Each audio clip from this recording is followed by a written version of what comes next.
வணக்கம் நேயர்களே, ஒரு மணி செய்திகளை வழங்குவதற்காக தாரணி. முதலில் தலைப்புச் செய்திகளை பார்ப்போம். புதிய தலைவர்களை தேர்ந்தெடுக்கப் போகும் நாளைய வாக்காளர்கள் மாணவர்கள் என நடிகர் விஜய் பேச்சு. ஓட்டுக்கு பணம் வாங்கக்கூடாது என பெற்றோருக்கு அறிவுரை கூறவும் வலியுறுத்தல். தமிழ்நாடு முழுக்க இருக்கிற ஒவ்வொரு மாணவ மாணவிகளும் அவங்க பேரண்ட்ஸ் கிட்ட போய் அப்பா அம்மா இனிமே காசு வாங்கிட்டு ஓட்டு போடாதீங்கன்னு சொல்லி பாருங்க. நீங்க இப்ப சொன்னீங்கன்னா அது கண்டிப்பா நடக்குங்க. எனக்கு அந்த நம்பிக்கை இருக்கு.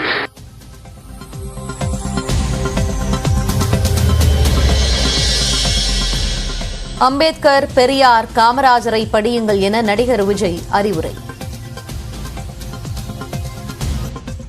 எல்லாரையும் பத்தி தெரிஞ்சுக்கோங்க, எல்லா தலைவர்களை பத்தி தெரிஞ்சுக்கோங்க. அம்பேத்கர் அவர்களை பத்தி தெரிஞ்சுக்கோங்க, பெரியார் அவர்களை பத்தி தெரிஞ்சுக்கோங்க, காமராஜர் அவர்களை பத்தி தெரிஞ்சுக்கோங்க. நல்ல நல்ல விஷயத்தை எடுத்துக்கோங்க, மற்றதை விட்டுருங்க. மாணவர்கள் அரசியல் கற்றுக்கொள்ளதான் விரும்புவதாகவும் பேச்சு.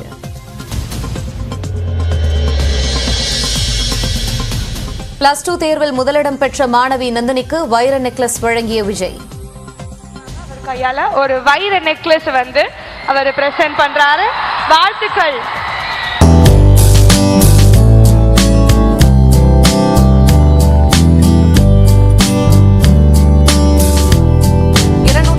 நான்கு தொகுதிகளிலும் சிறப்பிடம் பெற்ற மாணவர்களுக்கு பரிசுடன் ஊக்கத்தொகை வழங்கி பாராட்டு.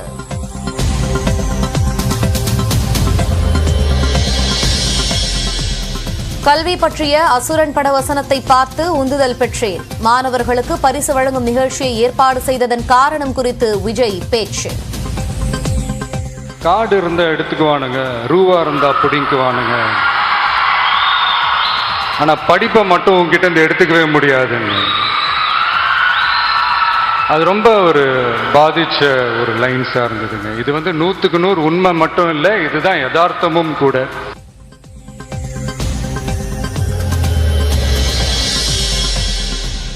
விஜயை ஓவியமாக வரைந்து பரிசளித்த மாற்றுத்திறனாளி மாணவர்.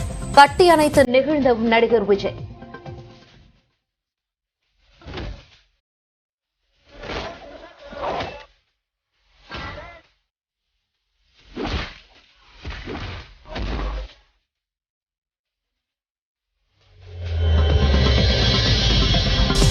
மாணவர்களின் பரிசளிப்பு விழாவிற்கு வந்த நடிகர் விஜய்க்கு உற்சாக வரவேற்பு.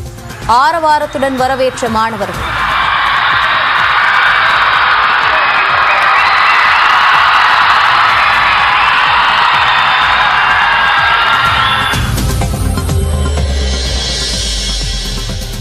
இரண்டாண்டுகளில் அரசின் நடவடிக்கையால் தலைநிமிர்ந்து உள்ளது தமிழ்நாடு.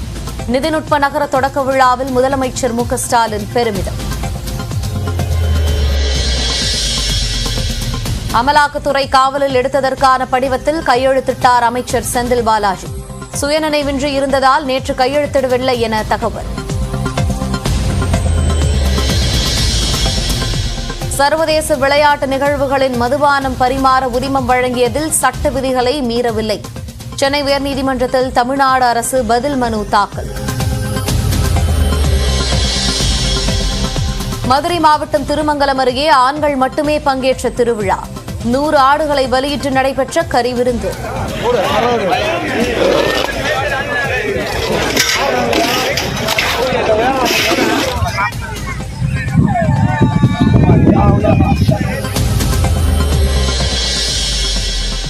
பழனி அரசு மருத்துவமனையில் சிகிச்சை பெற வந்த பெண்ணுக்கு அரிவாள் வெட்டு.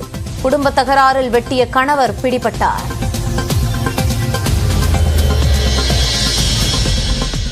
புதுச்சேரியில் அமாவாசையில் கொள்ளையடிக்கு கும்பல் சிக்கியது.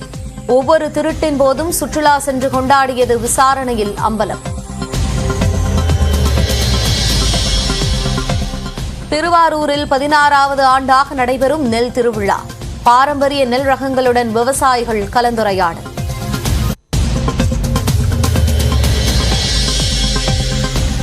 ஆந்திராவில் இறந்தவரின் சடலத்தை தூக்கிச் சென்றபோது மின்சாரம் தாக்கி விபத்து. 3 இளைஞர்கள் உயிரிழந்த பரிதாபம். கனமழை மற்றும் வெள்ளத்தால் தவிக்கும் வடக்கு சிக்கிம். 3000 சுற்றுலா பயணிகள் பல்வேறு இடங்களில் சிக்கியுள்ளதாக தகவல்.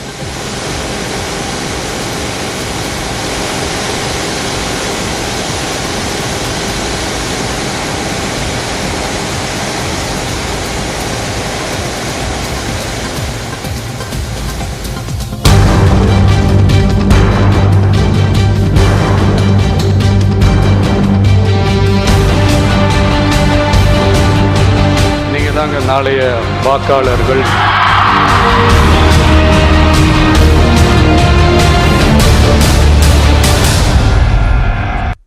தேர்தலில் காசு வாங்கிக் கொண்டு வாக்களிக்க கூடாது என்று பெற்றோர் மத்தியில் மாணவர்கள் விழிப்புணர்வை ஏற்படுத்த வேண்டும் என்று நடிகர் விஜய் அறிவுறுத்தியுள்ளார். நடிகர் விஜய் தனது விஜய் மக்கள் இயக்கத்தின் சார்பில் தமிழ்நாட்டில் 10 மற்றும் 12ஆம் வகுப்பு பொதுத் தேர்வில் சட்டப்பேரவை தொகுதியின் வாரியாக முதல் 3 இடங்களை பெற்ற மாணவ மாணவிகளுக்கு கல்வி விருது ஊக்கத்தொகை பாராட்டு சான்றிதழ் வழங்கும் விழாவை சென்னை நீலாங்கரையில் உள்ள தனியார் மண்டபத்தில் நடத்தினார். இதற்காக தமிழ்நாடு முழுவதிலும் இருந்து 10 மற்றும் 12ஆம் வகுப்பில் முதல் 3 இடங்களை பிடித்த மாணவ மாணவிகள் காலை முதலே தனியார் மண்டபத்திற்கு வந்த வண்ணம் இருந்தனர். மாணவ மாணவிகள் மற்றும் பெற்றோர் செல்போன் எடுத்து செல்ல அனுமதி மறுக்கப்பட்டது. இதேபோன்று ஸ்மார்ட் வாட்ச் அணிந்து செல்ல அனுமதி மறுக்கப்பட்டது. மற்றொரு புறம் மாணவ மாணவிகள் மற்றும் அவர்களது பெற்றோருக்காக சுட சுட உணவு பதார்த்தங்கள் தயாராகி வந்தன. காலை 10:30 மணி அளவில் பனையூரில் உள்ள வீட்டிலிருந்து 1 கிலோமீட்டர் தொலைவில் உள்ள நிகழ்ச்சி நடைபெறும் மண்டபத்திற்கு நடிகர் விஜய் காரில் புறப்பட்டார். காரை அவரே ஓட்டி சென்றார். வழிநெடுக விஜய் ரசிகர்கள் இருசக்கர வாகனங்களில் அணிவகுத்து சென்றனர்.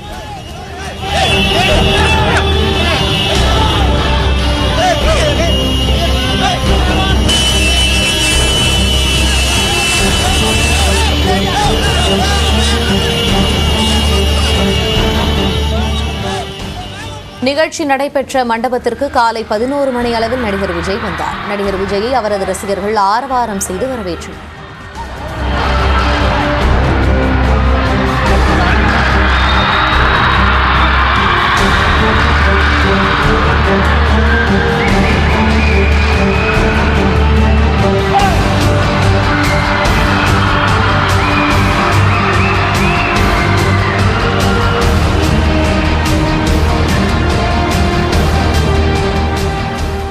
கடும் கூட்ட நெரிசலுக்கு மத்தியில் மண்டபத்திற்குள் விஜய் நுழைந்ததும் மாணவர்கள் எழுந்து நின்று கரகோஷம் எழுப்பி வரவேற்றனர். விருது வழங்கும் விழா தமிழ்த்தாய் வாழ்த்துடன் துவங்கியது. விழாவில் விஜய் மாற்றுத்திறனாளி மாணவர்களுடன் முன்வரிசையில் அமர்ந்தார்.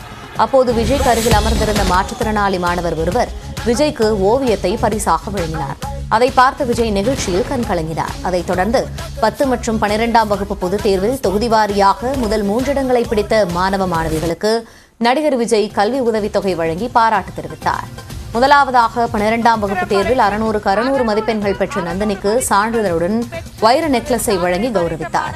பின்னர் மாற்றுத்திறனாளி மாணவிக்கு மேடையிலிருந்து கீழே இறங்கி வந்து விருதினை வழங்கினார். வைர நெக்லஸ் 600க்கு 600 மதிப்பெண்கள் பெற்று ஒரு சாதனை படைத்த மாணவி நந்தினி. சோ மாணவிக்கு நம்மளுடைய தளபதி சார்பாக அவர் கையால ஒரு வைர நெக்லஸ் அவர் பிரசன்ட் பண்றாரு. வாழ்த்துக்கள்.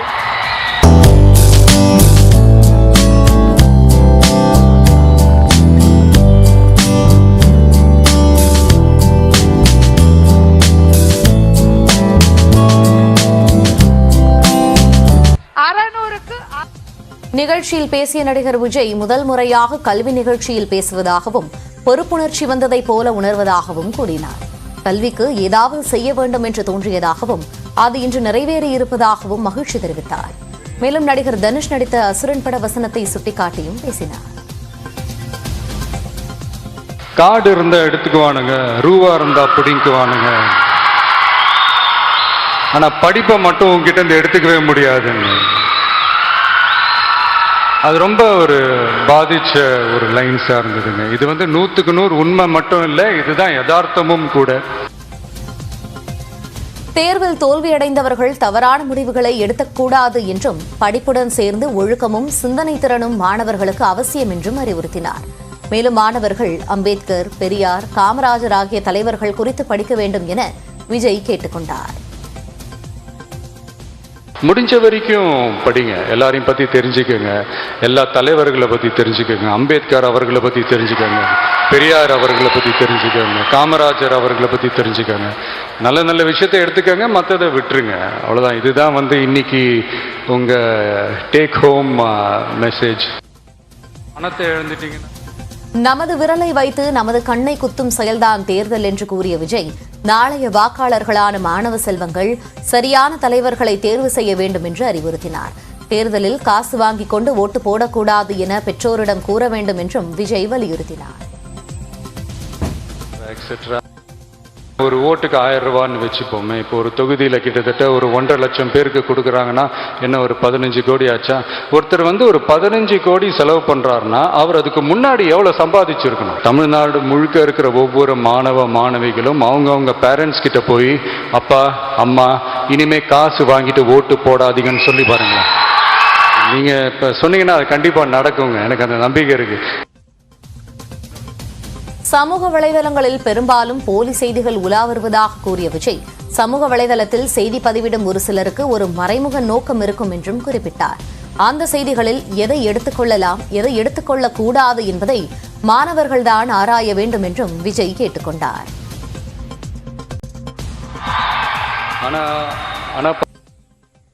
எல்லாத்துலேயுமே தகவல்கள் முக்கால்வாசி ஃபேக் நியூஸ்.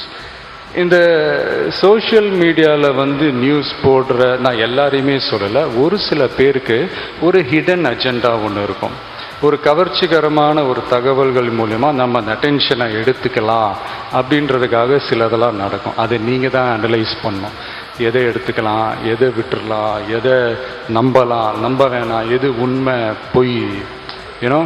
இதுக்கு நீங்கள் என்ன பண்ணணும்னா உங்கள் பாட புத்தகங்களை தாண்டி நீங்கள் படிக்கணும். இதனிடையே நடிகர் விஜய் ஊக்கத்தொகை வழங்கும் விழாவிற்கு மாணவ மாணவிகளை தேர்வு செய்வதில் குளறுபடி நடந்திருப்பதாக குற்றச்சாட்டு எழுந்துள்ளது. 10ஆம் வகுப்பு பொதுத் தேர்வில் தாம்பரம் சட்டமன்ற தொகுதியில் 492 மற்றும் 491 மதிப்பெண் பெற்ற மாணவர்களை தேர்வு செய்யாமல் 486 மதிப்பெண் பெற்ற மாணவர்களை தேர்வு செய்துள்ளதாக கூறப்படுகிறது. இது தொடர்பாக அதிக மதிப்பெண் பெற்ற மாணவர்கள் விஜய் மக்கள் இயக்கத்தை தொடர்பு கொண்டு கேட்டபோது முறையாக பதிலளிக்கவில்லை என்றும் கூறப்படுகிறது.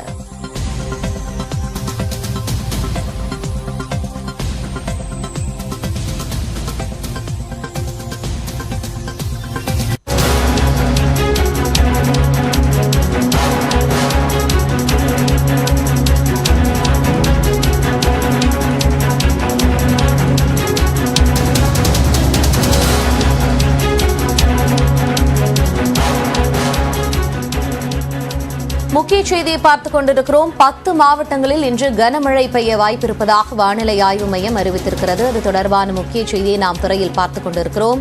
நாகை, திருவாரூர், தஞ்சாவூர் மற்றும் புதுக்கோட்டை மாவட்டங்களில் இன்று கனமழை பெய்ய வாய்ப்பிருப்பதாகவும், காஞ்சிபுரம் மற்றும் செங்கல்பட்டு ஆகிய மாவட்டங்களிலும் இன்றைய தினம் கனமழை பெய்யும் என்று தற்போது அறிவிப்பானது வெளியாகியிருக்கிறது. அதைத் தொடர்ந்து விழுப்புரம், கடலூர், அரியலூர், மயிலாடுதுறை ஆகிய மாவட்டங்களிலும் கனமழை பெய்யும் என்று தற்போது அறிவிப்பானது வெளியிடப்பட்டிருக்கிறது.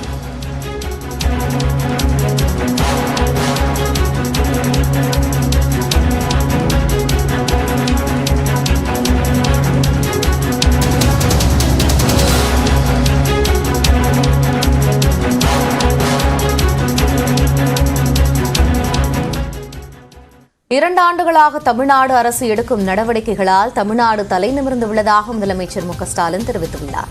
சென்னை நந்தம்பாக்கத்தில் தமிழ்நாடு தொழில் வளர்ச்சி நிறுவனத்தின் சார்பில் நடைபெற்ற விழாவில் கலந்து கொண்ட முதலமைச்சர் ஸ்டாலின் நிதிநுட்ப நகரம் மற்றும் நிதிநுட்ப கோபுரம் அமைப்பதற்கு அடிக்கல் நாட்டி வைத்தார். நிகழ்ச்சியில் பேசிய அவர், உலக நிறுவனங்களை தமிழ்நாடு ஈர்த்துள்ளதால் இங்கு முதலீடு செய்ய சர்வதேச நிறுவனங்கள் ஆர்வம் காட்டுவதாகவும், இந்த நிதிநுட்ப நகரத்தின் மூலமாக வேலைவாய்ப்புகள் அதிகரிக்கும் என்றும் தெரிவித்தார். வெளிநாட்டு நிறுவனங்கள் தமிழ்நாட்டிற்கு வருவதை தக்க வைத்துக் கொள்ள வேண்டும் என கூறிய முதலமைச்சர், திறன்மிக்க இளைஞர்கள் இருப்பதால் வெளிநாட்டு நிறுவனங்கள் தமிழ்நாட்டை நோக்கி வருவதாக தெரிவித்தார். கடந்த 2 ஆண்டுகளாக அரசு எடுத்த பல்வேறு முன்னெடுப்புகளின் காரணமாக தமிழ்நாடு தலைநிமிர்ந்து நிற்கிறது. இந்தியாவுக்கே முன்மாதிரியான மாநிலமாக நம்முடைய தமிழ்நாடு வளர்ந்து வந்து கொண்டிருக்கிறது. குறிப்பாக தொழில்துறையானது மிக வேகமான முன்னேற்றங்களை உருவாக்கி தந்து வருகிறது. இந்த நிதிநுட்ப நகரத்தில் இந்திய மற்றும் பன்னாட்டு நிதி நிறுவனங்களுக்கு ஏற்ற வகையில் நவீன உட்கட்டமைப்பு வசதிகள் அமைத்து தர இருக்கின்றோம். சென்னை மாநகரத்தின் மையப்பகுதியான நந்தம்பாக்கத்தில் 56 ஏக்கர் நிலத்தை இதற்கென ஒதுக்கியிருக்கிறோம். இதன் மூலம் நிதிநுட்பத்துறையில் 12,000 கோடி ரூபாய் முதலீடுகளை ஈர்த்து 80,000 நபர்களுக்கு வேலை வாய்ப்பு உருவாக்கப்படும். தொடர்ந்து விரைவுச் செய்திகளை பார்க்கலாம். சிபிஎஸ்இ மாணவர்களுக்கு சாதகமானதாகவும் பிற மாணவர்களுக்கு சமவாய்ப்பு அளிக்காத வகையிலும் உள்ள நீட் தேர்வை ரத்து செய்ய வேண்டும் என்று பாமக தலைவர் அன்புமணி ராமதாஸ் வலியுறுத்தியுள்ளார். இது தொடர்பாக அவர் வெளியிட்டுள்ள அறிக்கையில் நீட் தேர்வில் முதல் 50 இடம் பெற்ற மாணவர்களின் பின்னணியை ஆராய்ந்தால் அத்தேர்வு ஏழை மாணவர்களால் எட்டிப்பிடிக்க முடியாதது தெளிவாகும் என்று கூறியுள்ளார். நீட் தேர்வில் முதல் 50 இடம் பிடித்தவர்களில் சுமார் 74 விழுக்காட்டினர் சிபிஎஸ்இ பாடத்திட்டத்தில் படித்தவர்கள், பொருளாதாரத்தில் வலிமையானவர்கள், உயர் சாதிகளை சேர்ந்தவர்கள், நகரப்பகுதிகளை சேர்ந்தவர்கள் என்றும் 98 விழுக்காட்டினர் தனியார் பயிற்சி மையத்தில் படித்தவர்கள் என்றும் பத்திரிகையில் வெளியான செய்தியை அன்புமணி சுட்டிக்காட்டியுள்ளார். இத்தகைய பின்னணி கொண்ட மாணவர்களோடு ஏழை எளிய மாணவர்கள் நீட் தேர்வு எழுதுவது மலைக்கும் மடுவிற்குமான வேறுபாடு என்றும் அன்புமணி குறிப்பிட்டுள்ளார். எனவே சமவாய்ப்பு வழங்காத நீட் தேர்வை நாடு முழுவதும் ரத்து செய்ய வேண்டும் என்று வலியுறுத்தியுள்ள அன்புமணி, குறைந்தபட்சம் தமிழ்நாட்டிற்காவது விலக்கு தர வேண்டும் என மத்திய அரசை கேட்டுக் கொண்டுள்ளார். சிறுதானியங்கள் குறித்து விழிப்புணர்வு ஏற்படுத்தும் வகையில் பாடல் ஒன்றை பிரதமர் நரேந்திர மோடி எழுதியுள்ளார். மும்பையில் பிறந்து அமெரிக்காவில் வசித்து வரும் ஃபல்குனிஷா என்பவர் கடந்த ஆண்டில் கிராமி விருது பெற்றார். இந்நிலையில் ஃபல்குனிஷா அவரது கணவர் கௌரவ் ஷா ஆகியோருடன் இணைந்து சிறுதானியங்களில் குவிந்து கிடப்பவை என்ற தலைப்பில் பிரதமர் மோடி பாடலை எழுதியுள்ளார். இந்த ஆண்டு சர்வதேச சிறுதானிய ஆண்டாக கொண்டாடப்பட்டு வரும் நிலையில் அது குறித்து விழிப்புணர்வு ஏற்படுத்தவும் பசியை போக்குவதில் சிறுதானியத்தின் பங்கு என்ன என்பதை பற்றி விளக்கும் வகையிலும் ஆங்கிலம் மற்றும் ஹிந்தியில் இந்த பாடல் தயாரிக்கப்பட்டுள்ளது. இந்த பாடல் வெளியிடப்பட்ட சில மணி நேரத்திலேயே நல்ல வரவேற்பை பெற்றுள்ளது. Green fields flowing greens, golden sun, gentle rain, awaken and arise, looking for sunrise.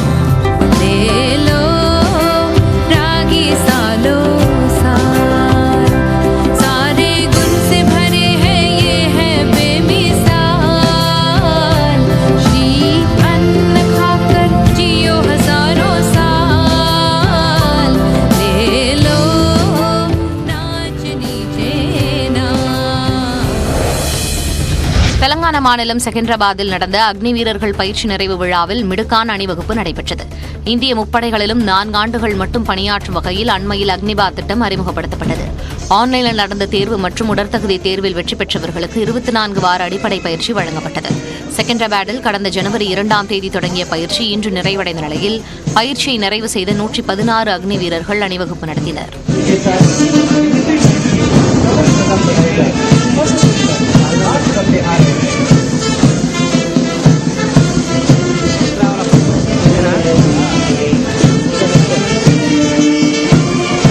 அக்னி வீரர்களில் 25 விழுக்காடு வீரர்கள் 15 ஆண்டுகள் வரை முப்படைகளில் பணியாற்ற இயலும் வகையில் அக்னிபாத் திட்டம் வடிவமைக்கப்பட்டுள்ளது.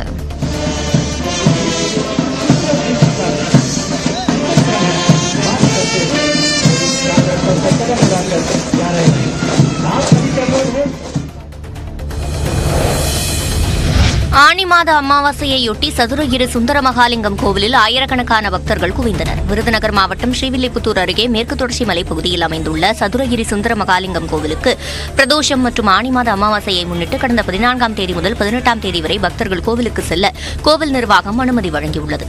அதன்படி இன்று ஆனி மாத அமாவாசையொட்டி உள்ளூர் மற்றும் வெளியூர்களிலிருந்து வருகை தந்த ஆயிரக்கணக்கான பக்தர்கள் மலையேறி சுவாமியை தரிசனம் செய்து வருகின்றனர்.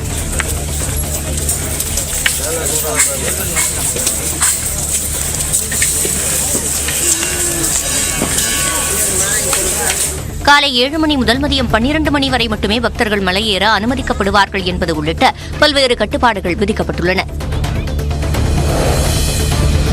சிதம்பரம் நடராஜர் கோவிலில் ஆனி திருமஞ்சன தரிசன விழா கொடியேற்றத்துடன் தொடங்கியது.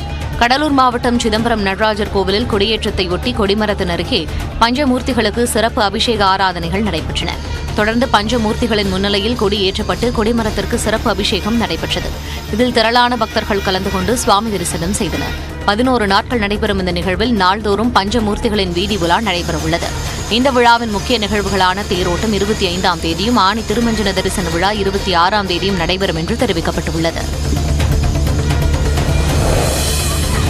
ஆந்திர பிரதேசத்தில் இறந்தவரின் சடலத்தை தூக்கிச் சென்றபோது மின்சாரம் தாக்கி 3 இளைஞர்கள் உயிரிழந்த சம்பவம் சோகத்தை ஏற்படுத்தியிருக்கிறது. சித்தூர் மாவட்டத்தில் தம்பிகானப்பள்ளி கிராமத்தைச் சேர்ந்த ராணம்மா என்பவர் உயிரிழந்தார். அவரது உடலை இரும்பு கம்பியால் தயார் செய்யப்பட்ட பாடையில் வைத்து உறவினர்கள் சுடுகாட்டுக்கு தூக்கிச் சென்றனர். அப்போது எதிர்பாராத விதமாக தாழ்வாக சென்ற மின்கம்பியில் பாடை உரசியதில் மின்சாரம் பாய்ந்து முனியப்பா, திருப்பதி ராவ், ரவீந்திரா ஆகிய இளைஞர்கள் நிலைகுலைந்து கீழே விழுந்தனர். பின்னர் அங்கிருந்தவர்கள் அவர்களை மீட்டு அரசு மருத்துவமனைக்கு கொண்டு சென்றனர். ஆனால் மருத்துவமனைக்கு கொண்டு செல்லும் வழியிலேயே 3 பேரும் பரிதாபமாக உயிரிழந்தனர். திருவாரூரில் 16வது ஆண்டு தேசிய நெல் திருவிழா கோலாகலமாக தொடங்கியது. பச்சை துண்டணிந்து இளம் தலைமுறையினர் உற்சாகத்துடன் கலந்து கொண்டனர். இயற்கை வேளாண் விஞ்ஞானி நம்மாழ்வாரின் வழிகாட்டுதலின்படி மறைந்து போன நெல் ரகங்களை மீட்கும் நோக்கில் திருத்துறைப்பூண்டியில் ஆதிரங்கம் நெல் ஜெயராமன் பாரம்பரிய நெல் ஆராய்ச்சி மையத்தின் சார்பில் 16வது பாரம்பரிய நெல் திருவிழா சிறப்பாக தொடங்கியது. முன்னதாக திருத்துறைப்பூண்டி உழவர் சந்தையிலிருந்து காய்கறிகளால் அலங்கரிக்கப்பட்ட மாட்டு வண்டியில் ஊர்வலம் நடைபெற்றது.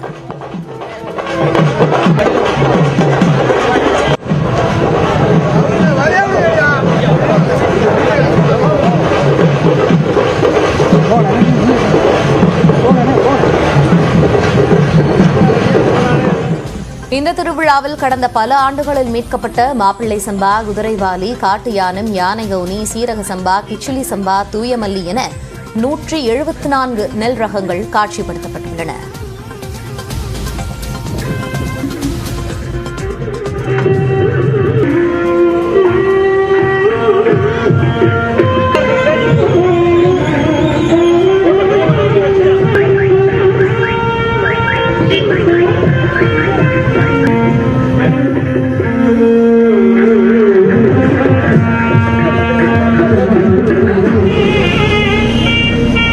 திருவாரூர், தஞ்சை, நாகை, விழுப்புரம், திருவண்ணாமலை போன்ற மாவட்டங்களை சேர்ந்தவர்கள் மட்டுமின்றி பிற மாநிலங்களிலிருந்தும் நூற்றுக்கணக்கான விவசாயிகள் கலந்து கொண்டனர்.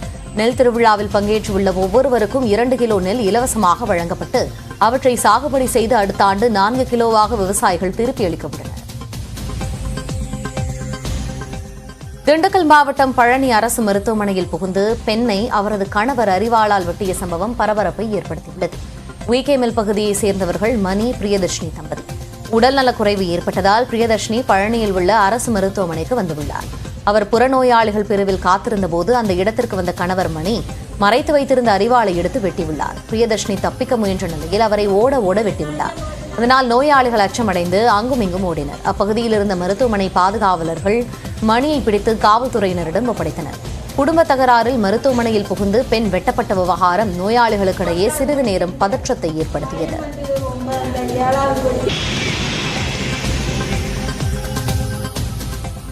மதுரை மாவட்டம் திருமங்கலம் அருகே ஆண்கள் மட்டுமே பங்கேற்ற வினோத அசைவ திருவிழா நடைபெற்றது. இதில் 10,000 பேருக்கு கறி விருந்து சமைக்கப்பட்டு பரிமாறப்பட்டது. பெருமாள் கோவில்பட்டி கிராமத்தில் காவல் தெய்வமான கரும்பாறை முத்தையா கோவில் உள்ளது. இந்த கோவிலில் பல ஆண்டுகளாக மார்கழி மாதத்தில் ஆண்கள் மட்டுமே பங்கேற்கும் திருவிழா பாரம்பரியமாக நடைபெற்று வருகிறது. ஆனால் இந்த ஆண்டு ஆனி மாத திருவிழா நடைபெற்றது. இந்த விழாவில் பலியிடப்படுவதற்காக ஆடுகள் கோவிலிலேயே வளர்க்கப்படுகின்றன. இந்த ஆண்டு கரும்பாறை முத்தையா கோவில் திருவிழாவில் காலை 8 மணிக்கு பொங்கல் வைத்து பக்தர்கள் வழிபாட்டை துவங்கினர். நேர்த்திக்கடனாக செலுத்தப்பட்ட 100 ஆடுகள் பலியிடப்பட்டு உணவாக சமைக்கப்பட்டன. இதையடுத்து கரும்பாறை முத்தையா சுவாமிக்கு படையலிடப்பட்டது.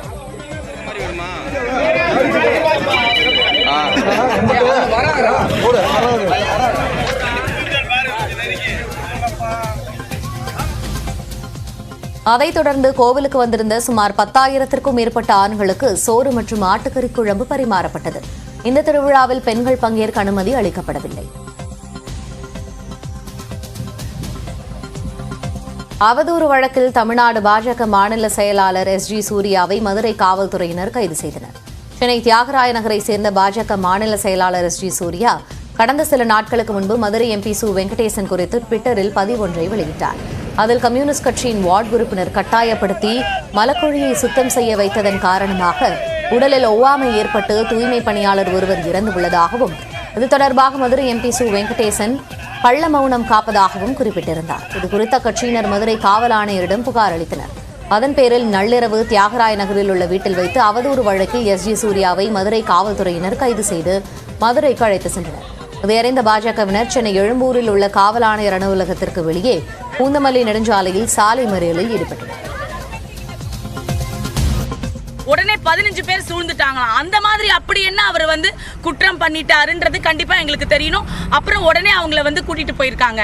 வீட்டுல ப்ராப்பரா இன்ஃபார்ம் பண்ணல, அதுதான் முதல்ல மெயினான ஒரு விஷயம். எங்களை பொறுத்த வரைக்கும் அவர் சேஃபா இருக்காரான்னு எங்களுக்கு அவர் போன் பண்ணி பேசணும், அவ்வளவுதான். இது பிரிண்ட் எடுத்து இந்த மாதிரி எழுதுறது யார் வேணாலும் எழுதலாம். இதுல கவர்மெண்டோட சீலோ இல்ல கவர்மெண்டோட லெட்டர் ஹெட்டோ இது கிடையாது. தொடர்ந்து சாலை மறியல் போராட்டத்தில் ஈடுபட்டவர்களிடம் காவல்துறையினர் பேச்சுவார்த்தை நடத்தியதன் பேரில் பாஜகவினர் போராட்டத்தை கைவிட்டு கலைந்து சென்றனர். இந்நிலையில் பாஜக மாநில செயலாளர் எஸ். ஜி. சூர்யா கைது செய்யப்பட்டிருப்பதற்கு அக்கட்சியின் மாநில தலைவர் அண்ணாமலை கண்டனம் தெரிவித்துள்ளார். இது தொடர்பாக அவர் வெளியிட்டுள்ள டுவிட்டர் பதிவில், சமூக பிரச்சினைகளில் திமுக மற்றும் அதன் கூட்டணி கட்சிகளின் இரட்டை வேட நிலைப்பாட்டினை வெளிப்படுத்தியதே எஸ். ஜி. சூர்யா செய்த தவறு என்று குறிப்பிட்டுள்ளார்.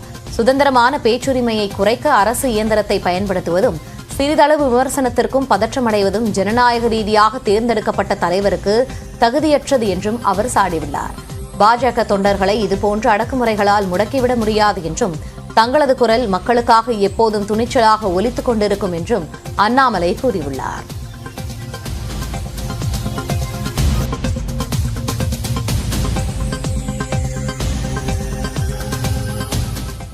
கடந்த ஆண்டு பிப்ரவரி 24ஆம் தேதி யுக்ரைன் போர் தொடங்கியபோது பல்லாயிரம் இந்தியர்கள் அந்நாட்டில் சிக்கிக் கண்டனர். அடுத்த 2 நாட்களில் இந்தியர்களை மீட்க திட்டமிட்ட மத்திய அரசு 90 சிறப்பு விமானங்களின் மூலம் 22,000 இந்தியர்களையும் 147 வெளிநாட்டினரையும் மீட்டது. தி எவாக்குவேஷன் ஆபரேஷன் கங்கா என்ற அந்த மீட்பு நடவடிக்கை பற்றிய ஆவணப்படம் ஹிஸ்டரி டிவி 18 தொலைக்காட்சியில் இன்றிரவு 8 மணிக்கு ஒளிபரப்பாகிறது.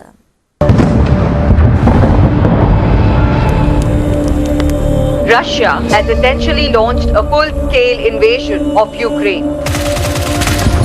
What is more worrying for us was there are so many Indian students who were studying in Ukraine. What will happen to them? हमारे सामने एयर स्ट्राइक हो रही है. 5 गोली लगने के बाद मेरे माइंड में यही था, कौन बचाने आएगा यहाँ. The directive from the Prime Minister was very clear. Boots on the ground. No matter what it takes. You know there will be an operation to be done. This is no easy task.